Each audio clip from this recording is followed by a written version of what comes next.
अरहत वाङ्मय में कहा गया है, सोचा जानई कल्याणम, सोचा जानई पावगम, उभयम्पि जानई सोचा, जंग छेयम तंग समायरे। शास्त्र में कहा गया है कि सुनकर कल्याण को जानता है, सुनकर पाप को जानता है। कल्याण और पाप इन दोनों को सुनकर जानता है। जो श्रेय है, छेक है, उसका समाचरण करे। आदमी के पास श्रोत्रेंद्रिय होती है, कान होता है, और भी दुनिया में पंचेंद्रिय प्राणियों के पास यह श्रोत्रेंद्रिय होती है। देवों के पास भी श्रोत्रेंद्रिय है, मनुष्यों के पास भी है, त्रियंच पंचेंद्रियों के पास भी है, और नारकीय जीवों के पास भी श्रोत्रेंद्रिय होती है। सुनना ज्ञान का एक माध्यम है। हम कितना नॉलेज, कितनी जानकारियां सुनकर के अर्जित करते हैं, प्राप्त करते हैं। आदमी अच्छी बातों को भी सुन लेता है और बुरी बातों को भी सुन लेता है। ठीक है, गलत को भी जान लेना अपेक्षित होता है ताकि आदमी गलत से दूर रह सके, बच सके। संतों का, गुरुओं का प्रवचन होता है, उसको भी कितने लोग सुनते हैं। कई साक्षात उपस्थित होकर सुनते हैं, तो कई दूरतः परोक्षतः सुन लेते हैं।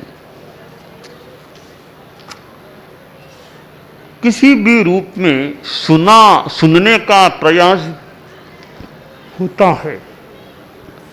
अब प्रश्न है कि सुनने के बाद जान लिया, फिर क्या करना चाहिए? जो गलत है उसे छोड़ना चाहिए, उसका आचरण नहीं करना चाहिए, और जो अच्छा है, सही है, हितकर है, श्रेयस्कर है, उसका समाचरण आदमी को करना चाहिए।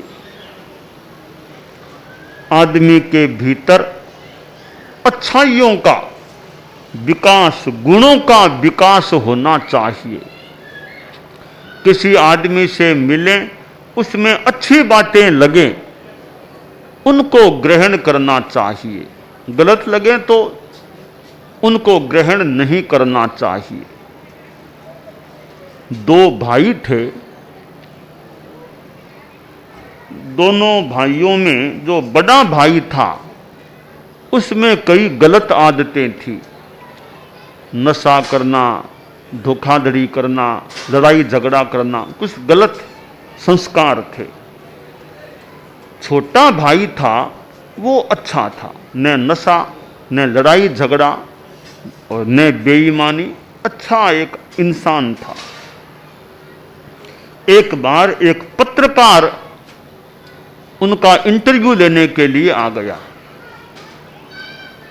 तो पत्रकार ने पहले बड़े भाई से पूछा कि समाज में प्रसिद्ध है तुम नशा भी करते हो, लड़ाई झगड़ा भी काफी कर लेते हो, धोखाधड़ी भी करते हो, तुमको ये संस्कार कहाँ से, ये बातें कहाँ से सीखी तुमने, कैसे तुम्हारे में आ गई?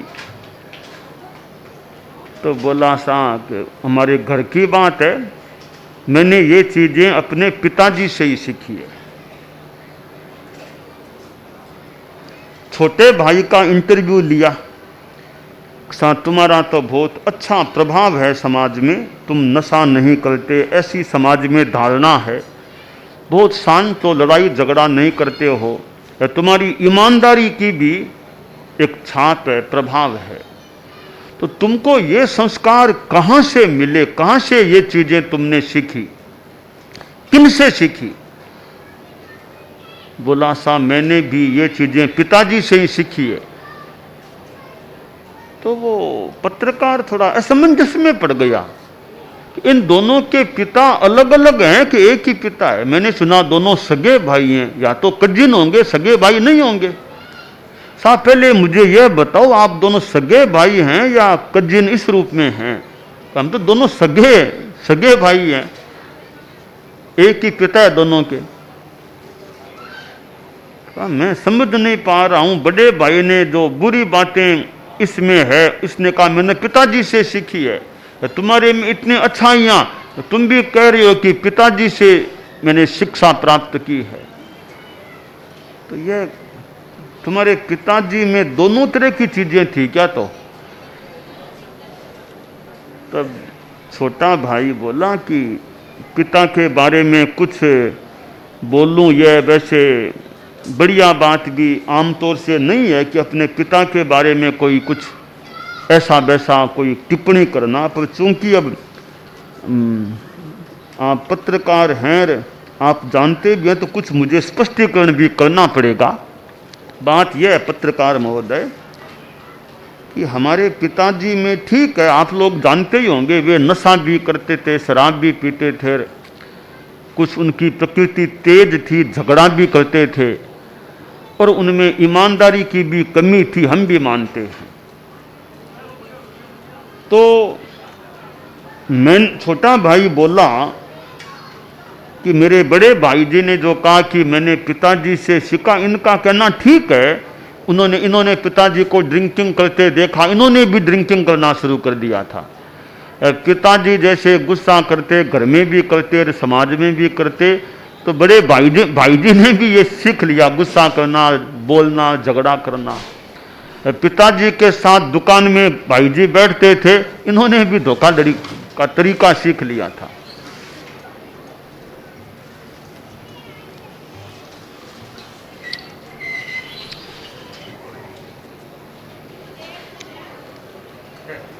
तो इस प्रकार भाई जी ने पिताजी से ये चीजें सीखी है, इनका कहना ठीक है। अब बात रही मेरी, मैंने भी कहा कि ये अच्छाइयां भी मैंने पिताजी से सीखी है। वो हुआ यूं, तो मैंने ये देखा कि पिताजी नशा करते हैं, पिताजी झगड़ा करते हैं, पिताजी बेईमानी भी करते हैं, और साधु संतों से सुना कि ये पाप के काम है, यानी इन चीज़ों से दूर रहना चाहिए। मैंने यह भी देखा कि पिताजी का समाज में प्रभाव नहीं रहा, समाज में इज्जत नहीं रही। तब मैंने यह सोचा कि पिताजी नशा करते हैं, अब यह काम मैं नहीं करूँगा, मैं नशा नहीं करूँगा क्योंकि अच्छी चीज़ नहीं है। पिताजी लड़ाई झगड़ा करते हैं, यह अच्छी चीज नहीं, मैं यह काम नहीं करूंगा। पिताजी बेईमानी करते हैं, मैं यह काम नहीं करूंगा। तो मैंने पिताजी के अवगुणों को छोड़ने का संकल्प ले लिया। भाई जी ने वे चीजें अपना ली, इसलिए हम दोनों का उत्तर सही है कि भाई जी ने भी पिताजी से सीखा है और मैंने भी पिताजी को देख देख के सीखा है। तो आदमी सुनता है, देखता है, जान लेता है, फिर जीवन में आचरण कैसा करता है, यह महत्वपूर्ण बात है। साधुओं का, गुरुओं का प्रवचन होता है तो कितने लोग सुनते हैं, और सुनना भी अच्छा है। कोई यह कह दे कि क्या हुआ, इतना सुनते हैं, करते तो कुछ नहीं है, सुनने का क्या लाभ हुआ? ठीक है, सुनने का ज्यादा लाभ मान लो नहीं भी हुआ, तो भी सुनना अपने आप में लाभ का ही सौदा है। कैसे है 1 घंटा कोई आदमी साधु का प्रवचन सुनता है, अब जीवन में कितना उतारेगा कितना नहीं उतारेगा, बिल्कुल भी नहीं उतारेगा, सारा ही उतारेगा, यह तो बाद की बात है। 1 घंटा सुना है तो कम से कम आपका 1 घंटा तो बढ़िया बीत गया ना। 1 घंटा साधु के पास बैठे रहे, सुना है, तो 1 घंटा तो आशा करें न लड़ाई झगड़ा किया आपने, न कोई नशा किया, न कोई चोरी की, न झूठ बोले, तो कितने पापों से बच गए। ये 1 घंटा आपकी जिंदगी का कितना पापों से रहित रहा, एक धार्मिक चेतना भी भीतर में रही हो सकती है। अगर आप घर में होते, दुकान में होते, ऑफिस में होते, बाजार में होते, हो सकता है इस 1 घंटे में आप कहीं झूठ भी बोल देते, इस 1 घंटा में कहीं कोई गुस्सा भी कर लेते, 1 घंटा में और भी कोई पाप कर लेते।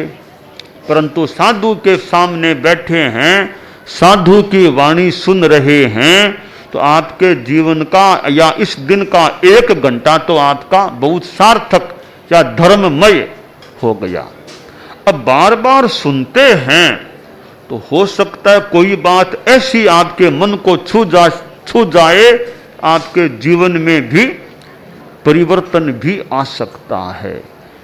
इसलिए साधु की उपासना, साधु का प्रवचन व्याख्यान सुनना, अगर अच्छा प्रवचन होता है तो वो तो एक तरह से लाभ का सौदा प्राय होने की संभावना है।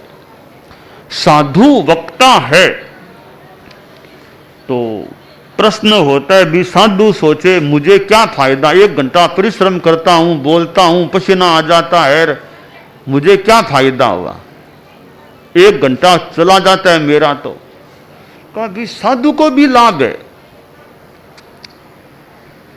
एक जगह तत्वार्थ के एक ग्रंथ में कहा गया है संस्कृत में, न भवति धर्म है श्रोतु सर्वस्यैकांततो हितश्रवणात् ब्रुवतो नुग्रह बुद्ध्या वक्तुस्त्वेकांततो भवति। कि श्रोता को तो लाभ हो न भी हो, यानी वो जीवन में न उतारे तो वो लाभ न भी हो, परंतु वक्ता अगर अनुग्रह की भावना से, निर्जरा की भावना से, परोपकार की भावना से साधु प्रवचन करता है जयना सहित, तो साधु को तो लाभ हो ही जाएगा, साधु को तो निर्जरा का लाभ हो ही जाएगा, खुद का ज्ञान भी थोड़ा और पुष्ट भी हो सकता है। तो वक्ता को भी लाभ है, श्रोता को भी लाभ होने की संभावना है, परंतु श्रोता को कदाचित न भी हो। क्यों नहीं हो? कि श्रोता ठीक है, आया तो है, पर मन उसका सुनने में है ही नहीं, वो तो श्रोता नाम का है। 3 शब्द संभवतः गुरुदेव ने कभी यूज किए थे भाषण में, व्याख्यान में, कि ये सुनने वाले 3 तरह के होते हैं। एक तो श्रोता, एक सोता, एक सरोता। सोता यानी पहला सोता मान लें, सोता, दूसरा श्रोता, तीसरा सरोता। कैसे? कि सोता कि आदमी आ तो गया प्रवचन स्थल पर नींद लेने लग गया, नींद आ गई तो वो तो सोता, सोता हो गया, सोने वाला सोता हुआ, सोता हो गया, सुनने वाला नहीं रहा, सोता हो गया। जैसे आचार्य भिक्षु की बात आती है, लगभग बात यही होगी। स्वामी जी आचार्य भिक्षु मारवाड़ में मांडा नाम के गांव में विराजित थे, व्याख्यान फरमा रहे थे। तो एक आसोजी नाम के आदमी बैठे थे, कोई उम्र रही होगी या कुछ भी, जो भी, उनको नींद झपकी आने लग गई। साधु व्याख्यान दे रहे, सामने आदमी नींद लेता रहे, तो बहुत बढ़िया बात तो नहीं, ऐसे ध्यान से सुने तो बढ़िया बात। नींद आने लग गई आसो जी को। अब स्वामी जी तो गुरु थे, गुरु का तो काम है प्रतिबोध देना, मौके पर प्रतिबोध देना, प्रेरणा देना, विकास की दिशा में अनुयायियों को आगे बढ़ाना। तो स्वामी जी ने सोचा नींद लेने लग गए, मैं व्याख्यान दे रहा हूं तो इनको क्या लाभ मिलेगा, थोड़ा प्रतिबोध दूं, प्रेरणा दूं। स्वामी जी ने कहा, आसो जी नींद ले रहे हो? नहीं महाराज, नहीं नहीं नहीं। स्वामी जी ने देखा रे नींद ले रहे थे, मैंने कहा तो मुझे झुटलाने लगे कि नहीं महाराज, नहीं महाराज। ठीक है, थोड़ी देर बीती, फिर वो नींद शुरू हो गई। तो स्वामी जी ने फिर टोका कि आसो जी नींद ले रहे हो? नहीं महाराज, नहीं नहीं। वहां दोबारा फिर मुझे झुटला दिया इन्होंने। तो स्वामी जी तो हमारे पहले गुरु थे, और गुरु कई बार इस तरीके से काम करता है कि सच्चाई सामने आ जाए, सामने वाले को प्रेरणा भी मिल सके। सारे गुरु एक समान तो नहीं भी हों, गुरु गुरु में भी अंतर हो सकता है। गुरु कौन होता है? गु शब्दस्त्वंधकारे स्यात्, रु शब्दस्तन निवारक है, अंधकार निरोधत्वात् गुरु रित्य विधीयते। गु का अर्थ है अंधकार, रू का अर्थ है उसको दूर हटाने वाला। जो अंधकार को दूर कर दे वह गुरु कहलाता है। तो तीसरी बार फिर वो आसो जी को नींद आने लग गई। आचार्य भिक्षु बुद्धिमान व्यक्ति थे, सोचा होगा कि अब इनकी सच्चाई तो सामने लानी चाहिए। ये तो मैं कहता हूं फिर नहीं नहीं करते हैं, नहीं करके मुझे झुटला देते हैं। तो वो नींद उनको आने लग गई। तो इस बार स्वामी जी ने कुछ अलग फरमाया कि आसो जी रहे हो, जी रहे हो? नहीं महाराज, ना ना नहीं। अब सच्चाई आ गई सामने की नींद में थे, तब जी रहे हो तो भी कहा नहीं महाराज, नहीं नहीं। आचार्य महाप्रज्ञ जी ने फरमाया था, यह घटना एक बार फरमा के कि जीता वही है जो जागता है, कि आसो जी ने एक सच्चाई प्रकट कर दी, यानी जीता वही है जो जागृत है। मूर्छा में, नींद में वो एक तरह से जीता, एक अपेक्षा से जीता हुआ नहीं है। तो सोता, सुनने वालों में कोई तो सोता बन सो जाए तो वो सोता हो गया। दूसरा श्रोता जो सुनता है। तीसरा शब्द गुरुदेव तुलसी ने संभवतः काम में लिया कि सरोता, जैसे सुपारी को काटना, सुपारी से काटना सरोते से। तो वो आदमी क्या करता है, देखता है क्या गलती पकड़ूं, कैसे बात को फैलाऊं, कैसे कटवी करूं, जैसे तैसे महाराज की निंदा कर सकूं। तो वो इस दृष्टि से सुनता है कि कैसे कट करूं बात को।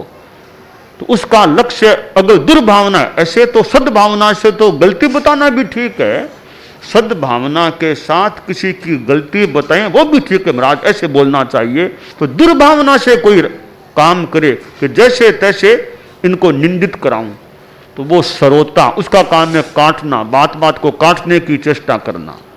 तो सोता, श्रोता और सरोता। तो आदमी परिषद में सुनने आए तो हो सके जहां तक सोता भी न बने, दुर्भावना वाला सरोता भी न बने। अच्छा श्रोता सुने ध्यान से, अच्छा ध्यान से सुनना भी अपने आप में लाभ का सौदा ही होता है। तो यह साधु के पास बैठने का एक लाभ यह मिल सकता है कि कुछ सुनने को मिल जाए। हमारे गुरु भी, साधु संत भी, साधुयां आदि ये भी कितना प्रवचन करते हैं, तो बार बार सुनने को मिलता है। तो कभी न कभी, कई बार ऐसी प्रेरणा भी मिल जाती है कि आदमी के जीवन की दशा और दिशा बदल जाए। तो अध्यात्म एक ऐसा तत्व है जो शांति का मार्ग है। हिंसा तो अशांति का मार्ग है, अहिंसा, अध्यात्म यह शांति का मार्ग है। तो शास्त्रकार ने जो कहा है कि सुनकर जानता है, हम आदमी सुनते हैं, सुनने से हमें ज्ञान होता है। कितना ज्ञान हमें सुनने से होता है, देखने से भी ज्ञान होता है और भी इंद्रियों से ज्ञान होता है। पर सुनना और देखना ये दो बड़े सक्षम माध्यम प्रतीत होते हैं ज्ञान प्राप्ति के। हम किताब आदि पढ़ते हैं तो भी ज्ञान, आंख से पढ़ते हैं तो ज्ञान होता है, आंख से चीज को देखते हैं तो भी ज्ञान हो जाता है। तो आंख और कान, कान और आंख, ये दो इंद्रियां हमारी ज्ञान की अच्छी माध्यम बनती हैं। हम इन दोनों इंद्रियों का अच्छा उपयोग करें, प्रवचन आदि सुने तो इतनी ग्राहक बुद्धि से सुने कि कुछ हम ग्रहण कर सकें।